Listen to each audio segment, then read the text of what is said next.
মনে হয় যে কুকুর বিড়াল উঠাইতেছে এরকম।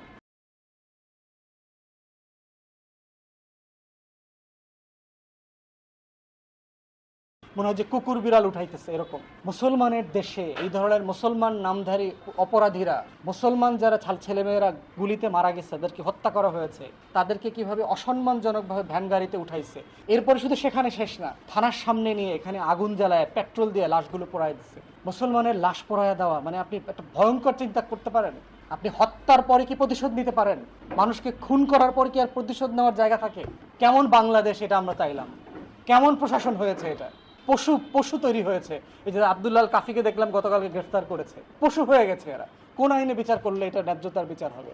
বাবা মা বলছে যে আমার ছেলের মুখের দিকে তাকানোর মতো অবস্থা ছিল না, পোড়া লাশ। একটা ছেলে দেখলাম ক্লাস 10 পর্যন্ত, সে সবসময় ক্লাসে ফার্স্ট বয় ছিল লোকাল স্কুলে, অত্যন্ত মেধাবী ছেলে।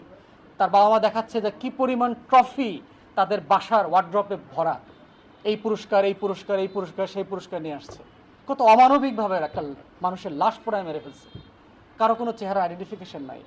সেখানে আমরা দেখলাম পুলিশের বিরুদ্ধে কোনো ইনভেস্টিগেশন নাই, কোনো তদন্ত নাই, কাউকে গ্রেফতার করা হচ্ছে না, গ্রেফতার করলে হাজির করা হচ্ছে না। হারুনকে গ্রেফতার করা হয়েছে, হয় নাই। ভালোভাবে প্রডিউস করা হয়েছে, হয় নাই।